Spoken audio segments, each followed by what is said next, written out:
सोचिए एक ऐसा शहर जो 800 बरस पहले जिंदगी से भरपूर हुआ करता था।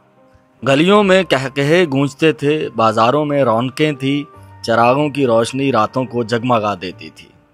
लेकिन आज वही शहर कब्रिस्तान से भी ज्यादा सन्नाटा लिए हुए है।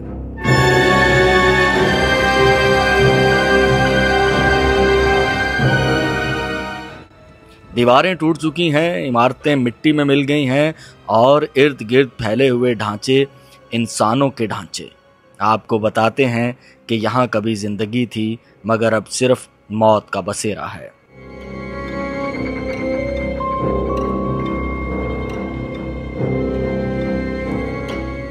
ये सिंध का वो खोया हुआ शहर है जहाँ कदम रखते ही यूं लगता है जैसे सदियों पुराने राज आपको घूर रहे हों। हवा का झोंका भी यहाँ खौफनाक सरगोशी बनकर कानों में गूंजता है। क्या आप इन मनाजिर का सामना करने की हिम्मत रखते हैं? आइए चलते हैं इन खंडरात की जानिब जहाँ वक्त रुक चुका है और मौत अब भी जिंदा है।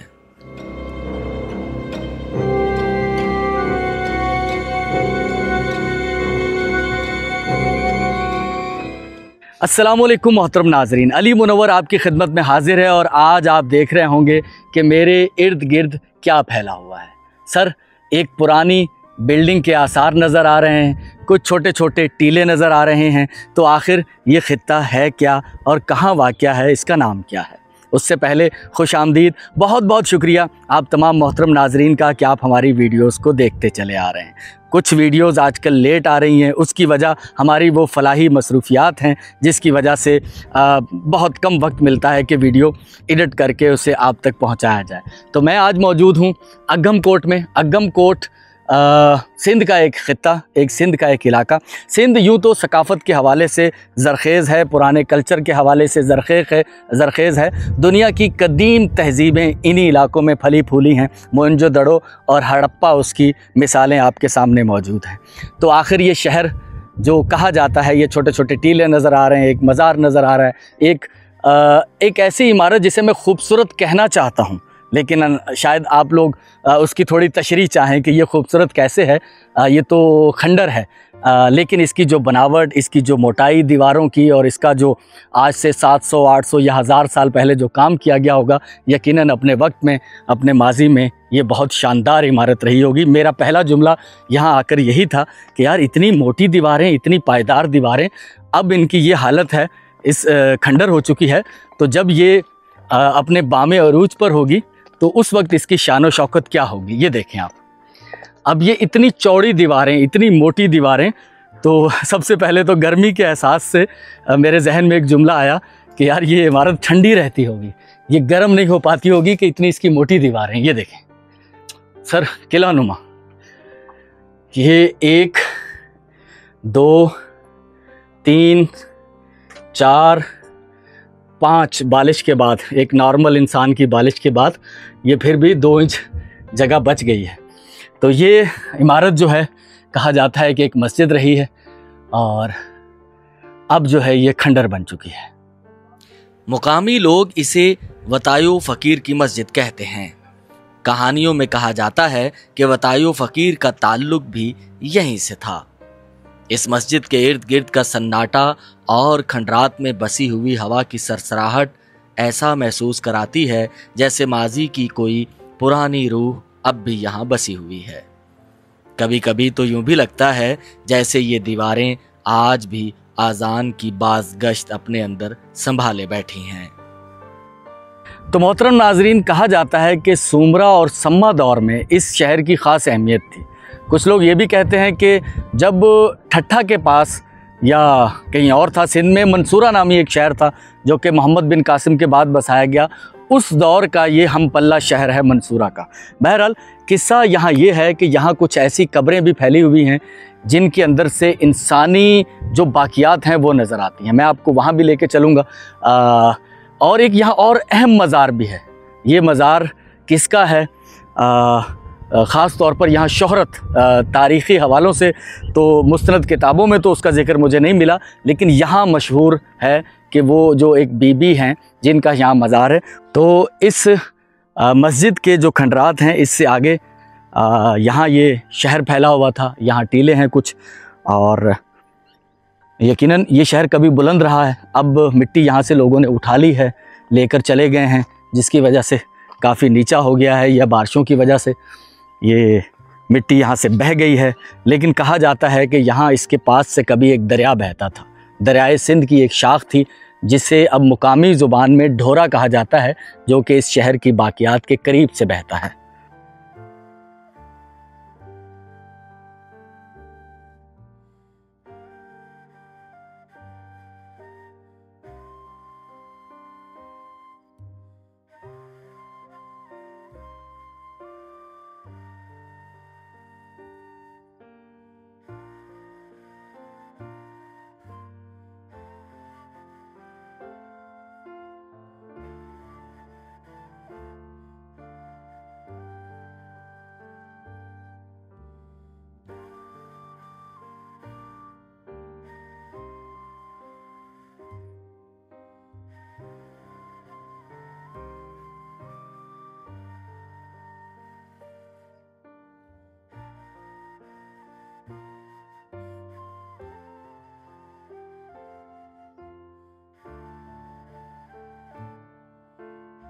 कहा जाता है कि यह शहर 7वीं सदी ईस्वी से भी पहले का आबाद है। इसे एक शख्स अग्गम लोहाना ने बसाया था।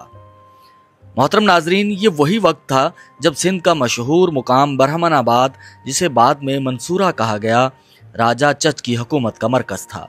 जी हाँ, वही राजा चच जो सिंध के आखिरी हिंदू हुक्मरान राजा दाहिर का वालिद था। अग्गम लोहाना बुद्ध मत का पैरोकार था। गालिब इम्कान यही है कि उस वक्त इस शहर के बेशतर लोग भी बुद्ध मत के मानने वाले थे। सोचें, ये शहर तारीख के कितने बड़े किरदारों को देख चुका है। मोहम्मद बिन कासिम भी जब सिंध आया तो इस शहर के करीब से गुजरा था, और सदियों बाद अफगानिस्तान का बादशाह शाह बेग अरगोन भी यहाँ पनाह लेने आया। लेकिन सबसे हौलनाक वक्त 17वीं सदी के करीब उस वक्त आया जब कलहोड़ों और तालपुरों की चपकलिश शुरू हुई। कलहोड़ा हुक्मरानों ने अफगानिस्तान के बादशाह मदद खान को अपनी मदद के लिए बुलाया और खजाने का लालच दिया। मगर जब खजाना न मिला तो मदद खान का गुस्सा इस शहर पर कहर बनकर टूटा। अगम कोट को आग लगा दी गई, गलियां शोलों में लपेट दी गईं, लोगों को लूटा गया और सैकड़ों नहीं बल्कि शायद हजारों इंसानों को जिंदा जला दिया गया। यही वो दिन था जब शहर की सांसें हमेशा के लिए बंद हो गई। आज भी इन खंडरात में बिखरे हुए इंसानी ढांचे मिलते हैं, ढांचे जो कब्रों में दफन नहीं बल्कि जमीन पर यूं ही पड़े हैं, कुछ अध जले, कुछ एक दूसरे पर गिरे हुए, गोया वो लम्हा वक्त के अंदर कैद हो गया हो। कुछ मौर्रिख ये भी कहते हैं कि शहर के उजड़ने की एक और वजह दरियाए सिंध की शाख का रुख बदल लेना था। लेकिन इंसानी ढांचों की ये हौलनाक गवाही इस बात को ज्यादा सच साबित करती है कि अग्गम कोट को आग ही ने निगला है। मोहतरम नाजरीन, ये सिर्फ एक उजड़ा हुआ शहर नहीं, ये इंसानी खून और राख से लिखी गई तारीख है। ये वो जगह है जहां वक्त भी रुककर चीखों की गूंज सुन रहा है।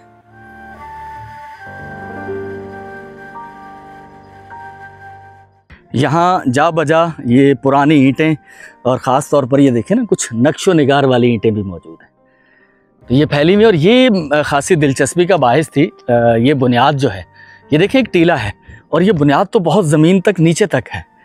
तो मिट्टी ने इस इलाके को डबो दिया, ऐसा भी कह सकते हैं। कोई सैलाब आया हो, जिस तरह अभी रिसेंट जो सैलाब आया है दरियाए सतलज में, गांव के गांव बुर्द हो गए, और एक जगह इतनी मिट्टी आई है वो पानी के बहाव के साथ कि वो लोगों के ट्रैक्टर पूरे मिट्टी के अंदर डूब गए। तो अब ये देखें, ये टीला है, और ये टीले के अंदर सारी बुनियाद नीचे जा रही है।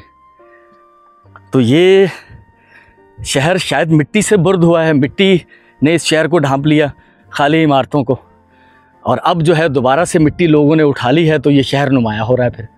अब ये देखें, ये पूरी ये मिट्टी है, और ये पूरी बुनियाद 10 फीट कम से कम मेरा ख्याल है ये उसके अंदर डूबी हुई थी।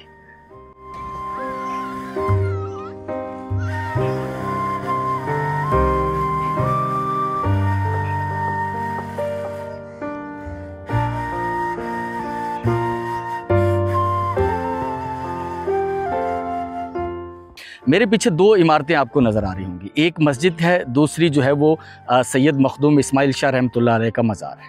अच्छा, उसके साथ इस तरफ एक छोटी सी इमारत मुझे नज़र आ रही है, ये है वो मज़ार जिसके बारे में कहा जाता है कि ये बिनते इमाम मूसा काज़िम अलैहिस्सलाम, तो उनकी एक बेटी जो सैयदा माहम खतीजातुल कुबरा, वो यहाँ तशरीफ़ लाई और उनकी ये आखिरी आरामगाह है। तो मैं आपको माहम अलैहिस्सलाम खतीजातुल कुबरा उनके मरकत पर, उनकी आखिरी आरामगाह पर ले आया हूँ। तो ये है वो, इस जाली के अंदर जो है वो रोज़ा पाक बीबी जो है वो इसके अंदर है।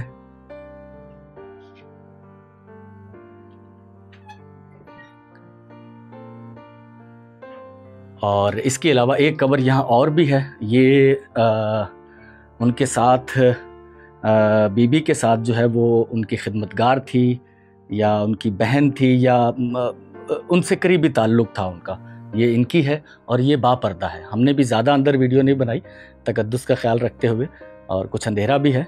ख़वातीन अमूमन यहाँ ज़्यादा आती हैं।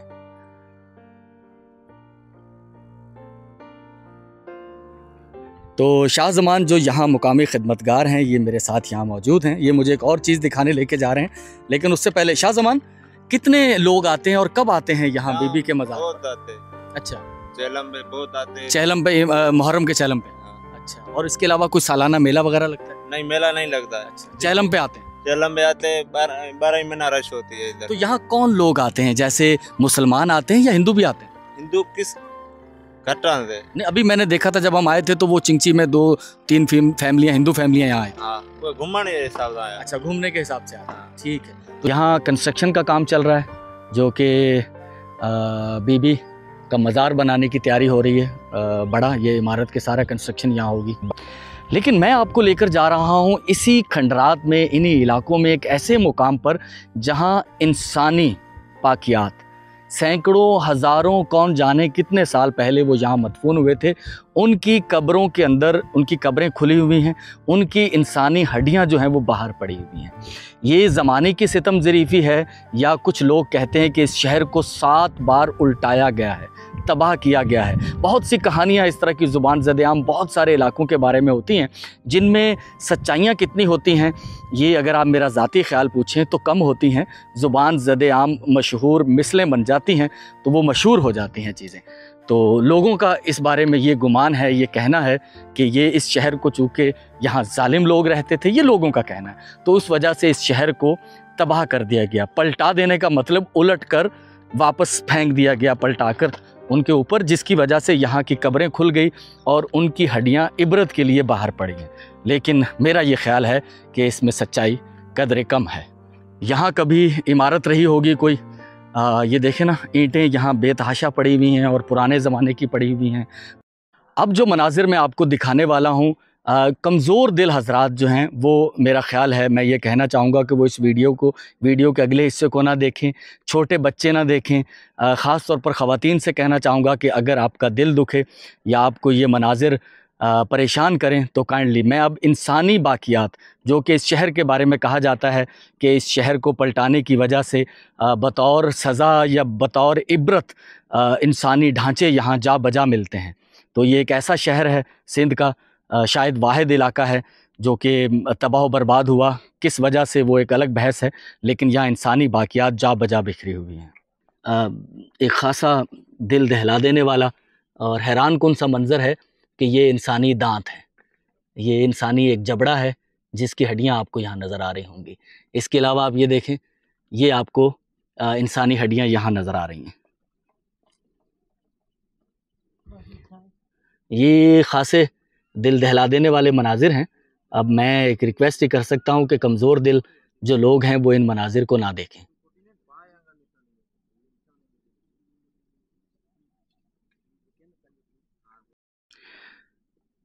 तो आप देख सकते हैं यहाँ, अगर आपको नज़र आ रहा हो तो मैं आपको दिखाता हूँ। ये देखें, ये एक इंसानी ढांचा है और ये उसकी पसलियाँ हैं, और ये आपको यहाँ मुख्तलिफ़ जगहों पर मिलेंगी। यहाँ आपको बहुत मोहतात होकर चलना पड़ेगा। ये वाइट जितनी ये चीज़ें नज़र आ रही हैं, इनमें बहुत सारी इंसानी हड्डियाँ शामिल हैं। ये सब इंसानी हड्डियाँ हैं। ये आप देख रहे हैं, ये जा बजा फैली हुई हैं। अल्लाह अकबर, अस्तगफिरुल्लाह, अस्तगफिरुल्लाह।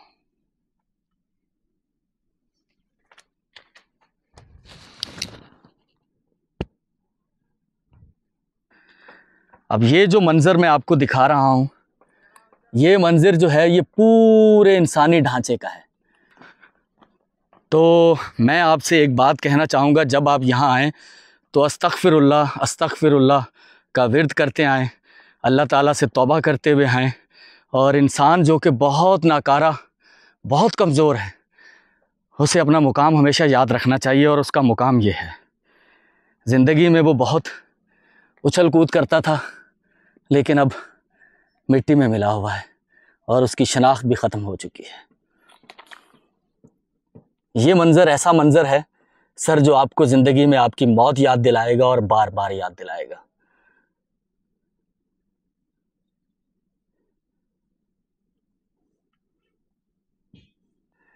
अपने अंजाम को देख कर के हमारा भी अंजाम कभी यही होने वाला है, तो आप इस्तिग़फ़ार पढ़ें। ये खेलने की चीज़ यकीनन नहीं है, और ये दिखाने का मकसद तो आप समझते ही हैं कि एक अलग मुकाम, एक अलग चीज़, लेकिन अपनी आखिरत को याद करने के लिए कब्रिस्तान में जाना वैसे भी ज़रूरी है, लेकिन ये मनाजिर बहुत दिल दहला देने वाले हैं। अब मैं कोई माहिर तो नहीं हूँ आर्कियोलॉजी का और इस तरह का, लेकिन देखें ये दरारें अब मरने के बाद आई हैं या ये किसी इस तरह के हादसे में इसकी डेथ हुई है, जिसमें सर पर जो देखें दरारें हैं, में भी हम मान के चलें कि शायद ये मरने के बाद ज़माने के हाथों हुआ हो, लेकिन ये भी मुमकिन है कि ये सर चटक जाने के हादसे में मारा गया हो। यहाँ इंसानों के ढांचे मौजूद हैं, ऐसा लगता है कि ज़िंदगी यहाँ ख़त्म हो गई, लेकिन यहाँ ज़िंदगी मौजूद है इन कुदरती परिंदों की सूरत। सहराए थर में हमने जा बजा मोर देखे हैं, लेकिन उसके बाद आज़ादाना घूमते हुए मोर इस अगम कोट में देखे हैं। यहाँ के मोर इंसानों से मानूस भी हैं। ये शादमान खासखली हैं जो कि यहीं खिदमत गुजार हैं, तो ये इनसे मानूस हैं।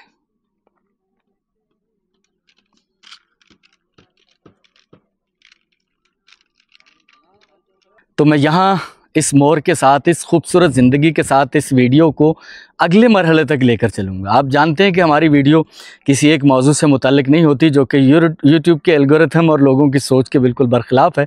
हमारा मानना ये है कि हमारा काम सिर्फ़ आपको मुख्तलिफ़ यूनिक चीज़ें दिखाना ही नहीं है, अपने अमल से ज़िंदगी में कुछ बेहतरी पैदा करना और लोगों की ज़िंदगियों में कुछ आसानियाँ दाखिल करना, जो कि हमारे मेहरबान यूट्यूब जो नाज़रीन हैं उनके तवस्सुत, उनके वसीले से होती हैं। उसमें एक छोटी सी कड़ी हम भी होते हैं। तो चलें आपको अगले मरहले तक लिए चलते हैं। वीडियो के इख्तिताम तक पहुंचकर हमें कमेंट्स की सूरत हमारे काम, हमारी इस वीडियो के बारे में आगाह ज़रूर कीजिएगा। चलें अगले मरहले पे चलते हैं। मैं मौजूद हूँ जरवारी शाख, मीरपुर ख़ास, सामने 3 तलवार और इस तरफ है सिंध आयरन स्टोर।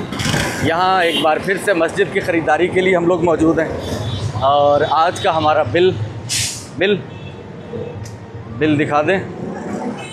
और इससे पहले कि बिल आ जाए, मैंने यहाँ बिल लिखा हुआ है 52,200 रुपये। मोहम्मद अयाज ताहिर भाई, इनकी तरफ से 56,484 रुपये थे मेरे पास। 52,200 का बिल बना है। और इससे पहले हमने मस्जिद के लिए 15,000 रुपये दिए थे। वो मैंने अयाज ताहिर भाई की तरफ से कहा था। वो पैसे तो मुझे अयाज ताहिर भाई की तरफ से मौसूल हुए थे, लेकिन वो थे ग़ुलाम अली की तरफ से। तो आज का बिल 52,200 रुपये, जिसमें एक टी आयरन है और छत के लिए टाइलें हैं 460 और लक्की सीमेंट है 25 बोरी। तो बिल हमारा पेड हो गया है। अच्छा मौलवी साहब, अब वो लेनी है जो आप कह रहे थे, जालियाँ। तो सीमेंट की दुकान से हम लोग आ गए हैं जालियाँ देखने के लिए मस्जिद के लिए। अमूमन हमारी वीडियोज़ में बहुत से लोग आप कहते रहते हैं कि आप हंसते मुस्कुराते चेहरे के साथ वीडियोस बनाते हैं, अच्छा लगता है, लेकिन बहुत सारी ऐसे मुकाम होते हैं जहां हंसी इंसान भूल जाता है। दुख होता है, गम होता है, हालात कुछ इस तरह के अलमनाक हो जाते हैं। गुज़श्ता 4 दिन पहले जो बारिशों का सिलसिला यहाँ बरसा था मीरपुर ख़ास में, मैंने आपके साथ जिक्र किया था 1 से ज़ायद घरों की छतें गिरी हैं, जिनमें एक घर तक मैं पहुँचा था, दूसरे घर में मैं आज पहुँचा हूँ। न सिर्फ एक जो घर की छत गिरी थी वहाँ बच्चे महफूज रहे थे, कुछ देर पहले उन्हें एहसास हो गया था, उनके घर में 2 कमरे थे, इस घर में एक ही कमरा है। जिस घर की कमरे की छत गिर गई और 4 बच्चे और वालिद समेत ज़ख्मी हुए। एक छोटा बच्चा तो बहुत बुरी तरह से ज़ख्मी हुआ, मीरपुर ख़ास में इलाज हुआ, हैदराबाद लाल बत्ती में उन्हें लियाकत मेडिकल में एडमिट रहे वो, अब वो घर पहुँचे हैं, घर की छत गिरी हुई है। बहुत मुश्किल है सर्वाइव करना। घर का जो सरबराह है उनका मैंने चेहरा आपको नहीं दिखाया, इज़्ज़त नफ्स महफूज रहे सबकी। किस्सा मुख्तसर कि ये ख़ानदान इस वक्त परेशानी में है। जावेद इकबाल भाई हैं, उस वक्त मैंने ये मनाजिर तो कुछ नहीं दिखाए थे, मैंने जिक्र किया था, तो जावेद इकबाल फ्रांस से हैं, उन्होंने 10,000 रुपये मुझे भेजे कि यार वो आपने जो जिक्र किया है जिस घर की छत गिरी है उन्हें मेरी तरफ से 10,000 रुपये दे दीजिएगा। अच्छा ठीक है, वो मेरे पास मौजूद थे। फिर खुर्शीद अनवर साहब से मेरी रात उनका मैसेज मुझे आया, उन्होंने भी कुछ इसी तरह का तज़किरा किया कि बारिश में जो लोग मुतासिर हुए हैं, जो लोग गरीब हैं, तो उनकी जो ज़ौजा हैं, खुर्शीद भाई की जो बीवी हैं आलिया बशीर साहिबा, उन्होंने मुझे 40,000 रुपये भेजे, खुर्शीद भाई ने भेजे उनकी तरफ से कि ये आप मदद कर दीजिएगा उन लोगों की जो बारिश से मुतासिर हों, या राशन की मद में या वैसे किसी मद में। और फिर उन्होंने कहा कि आपकी सवाब दीजिए जैसे आपको बेहतर लगे। और ये बात मैं अक्सर कहता रहता हूँ कि ऑन द स्पॉट जाकर अल्लाह ताला से मदद मांगी जाती है। मैं खुद, मेरे जहन में ये ख्याल होता है कि अल्लाह क्या किया जा सकता है, तो अल्लाह जो दिल में डाल दे और जो मेरे पास वसाइल मुयस्सर हों तो वैसे फ़ैसला कर देता हूँ। ये गलत होता है, ठीक होता है, मुझे नहीं मालूम, लेकिन मैं अपने दिल की सुनता हूँ। तो ये 50,000 रुपये, 10,000 रुपये जावेद इकबाल भाई की तरफ से, और खुर्शीद अनवर साहब की जो ज़ौजा हैं आलिया बशीर, उनकी तरफ से 40,000 रुपये, 50,000 रुपये। ये इनका चेहरा नहीं दिखाइएगा, ये 50,000 रुपये मेरे भाई आपके लिए, ठीक है, आपकी फैमिली के लिए। बच्चे आपके ज़ख्मी हुए, घर की छत गिरी हुई है, काम काज पे आप नहीं जा पाएंगे जब तक आप ठीक नहीं होते, घर की छत का भी कोई इंतज़ाम करना है, ठीक है, तो ये आपके लिए मदद है एक, तो इसमें से आपके लिए कुछ सहूलत हो पाए तो हमारे जो देने वाले हैं उनको भी खुशी होगी और हमें भी सुकून मिलेगा कि हमने कुछ अच्छा करने की कोशिश की, ठीक है भाई। तो आपके लिए अच्छे की दुआ के साथ कि अल्लाह ताला बेहतरी करे। तो बहुत शुक्रिया, चलते हैं यहाँ से आगे। मैं इस वक्त मौजूद हूँ मीरपुर ख़ास, ये जरवारी शाख से चांदनी चौक शहर की तरफ जाता हुआ रास्ता ये है, सामने चांदनी चौक है। तो यहाँ हम लोग कल आए थे। कल हमें थोड़ी सी गलती हुई कि हमारे जो मिस्त्री, वो जो राज मिस्त्री हैं, उन्होंने कहा था कि जाली चाहिए 26, लेकिन वो 2x2 की मांगी थी। हम देख गए यहाँ से 2x1 की, तो पता चला कि यार वो तो मिस्टेक हो गई, तो हमने ये वाली जाली पसंद की है। तो अब चूँकि ये 2x1 की है तो हमें ये 26 नहीं 50 चाहिए होंगी। तो कल मैंने ज़िक्र किया था, वो वीडियो में तो आज ही की होगी, आपको इस बात का पता नहीं चलेगा कि वो कल की है या आज की है, लेकिन दिन चेंज हो चुका है, तो अब हमें चाहिए 50। कल हमने बताया था कि इसके पैसे अयाज ताहिर भाई की तरफ से हैं आधे, 4,000 कुछ समथिंग, और बाकी भी अयाज ताहिर भाई ने ही भेजे हुए, लेकिन वो गुलाम अली भाई की तरफ से, तो उनकी तरफ से तो 8,500 रुपये का बिल बना है हमारा, 170 का, ऐसे ही है। 5.5 कल दे दिए थे, 3,000 और देने, तो ये 8.5 हो जाएंगे किराए समेत, ऐसे ही किराए समेत होंगे ना, नहीं 8,500 तो बन गए 50 जालियों के, तो किराया, इसका मतलब आपको किराया अलग 1,000 रुपये और देना है, तो ये हो जाएंगे कुल 8,500 साढ़े 9,000 रुपये। तो 9,500 रुपये अयाज ताहिर भाई और गुलाम अली भाई की तरफ से, ठीक है। बाकी पैसे तो आपके पास हैं 5.5 4.5, ये 9.5 करने हैं हमने, ठीक है। मैं इस वक्त मौजूद हूँ सामने न्यू टाउन, और इस तरफ है जमील शहीद रोड, और यहाँ है अमीन सर्जिकल। यहाँ मेडिकल से मुतल्लिक चेयर्स भी मिल जाती हैं और बाकी मेडिकल इंस्ट्रूमेंट मिलते हैं। तो अमीन भाई की ये दुकान है, यहाँ मुझे एक स्टिक ख़रीदनी है। अस्सलाम वालेकुम, कैब भाई कैसे हैं? क्या हाल है? अल्लाह का शुक्र, खैरियत से हैं। काफ़ी दिन के बाद आपके पास आना हुआ। लास्ट टाइम मेरे ख्याल चेयर लेकर गए थे आप। जी हाँ, व्हील चेयर लेकर गए थे। अब मुझे चाहिए एक स्टिक, वॉकिंग स्टिक हाँ चाहिए वॉकिंग स्टिक, जैसे स्टिक वो होती है ना जो बंदे को किसी की टांग पे चोट वगैरह लग जाए उसके बाद वो रिकवर हो रहा हो। वॉकिंग हेल्प के लिए। हाँ वॉकिंग हेल्प के लिए ये स्टिक है सही। ये छोटी भी हो जाएगी और बड़ी भी हो जाएगी। ओह अच्छा छोटी अच्छा कर लें सही, बड़ी कर लें, ठीक है। और यहाँ से इसको टाइट करेंगे तो ये आवाज भी निकलेगी। अच्छा ये है स्टेनलेस स्टील, स्टील की है। यहाँ पर मैग्नेट लगाएंगे तो नहीं लगेगा ना। अच्छा तो इसको पानी में भी यूज कर सकते हैं सही और स्ट्रेंथ भी बहुत ज्यादा है, मजबूती बहुत ज्यादा है, ठीक है। सही माशाल्लाह, आपकी तो पूरा जोर लगा दिया। ये ब्रांड भी इस पे लिखा अगर आपको नजर आ रहा हो, आपके कैमरा इसको एक्सपेंड करें, अमीन सर्जिकल। Yes since 2000। माशाल्लाह माशाल्लाह, चलें जी बहुत शुक्रिया। कितने की क्या प्राइस होगी? ये सर 1000 रुपए की है, आपके लिए स्पेशल है क्योंकि मैं आपकी वीडियोस देखता रहता हूँ। अरे माशाल्लाह, आए दिन क्योंकि वीडियो होती है जहाँ पर के बंदा नहीं पहुँच पाता, वहाँ हम पहुँच जाते हैं। हाँ आप लोग पहुँच जाते हैं अल्लाह के फजल करम से। एक वीडियो मैंने रिसेंटली देखी थी इसमें सोनी की आंख वाली। अरे हाँ हाँ हाँ, वो एक गाँव में गए थे हम नगर पार्क जी, के जी, पास। जी। ठीक ठीक, बहुत शुक्रिया कैब भाई, बहुत थैंक खुशी यू। होती है मुझे भाई, थैंक यू, और मैं आपकी वीडियोस देखता भी हूँ, लाइक भी करता हूँ, बहुत शुक्रिया, सब्सक्राइब भी करता हूँ, उसको शेयर भी करता हूँ। बहुत शुक्रिया, थैंक यू थैंक यू। मैं एक घर में मौजूद हूँ और यहाँ एक बच्ची है, एक हमारी बहन है जिसकी शादी है। बाप का साया सर पर नहीं है और घर के हालात इतने अच्छे नहीं हैं कि वो कंफर्टेबली शादी कर पाएँ। अल्लाह ताला सब बहन बेटियों के नसीब अच्छे करे। अल्लाह ताला ने हमें ये मौका दिया है कि हम किसी का वसीला बनकर, एक लिंक बनकर, एक कड़ी बनकर, आप सब लोग जानते हैं कि ये सारे पैसे मेरे नहीं होते, सारे क्या इसमें से आधे भी नहीं, इसके पीछे अल्लाह ताला के नेक बंदे हैं, आप जैसे मेहरबान नाजरीन हैं। तो आज इस बहन जिसकी वालदा यहाँ बैठी हुई हैं, बाप का साया सर पर नहीं है, ये डिसीजन मैं खुद लेता हूँ और ये अल्लाह से डर कर जो जहन में अल्लाह डाल देता है उसके मुताबिक चलता हूँ। ये 1 लाख रुपए हैं अम्मा जी, ये 1 लाख रुपए रखिएगा, ठीक है। तो आपकी बेटी के नसीब अच्छे करे हमारी बहन के अल्लाह ताला, ठीक है।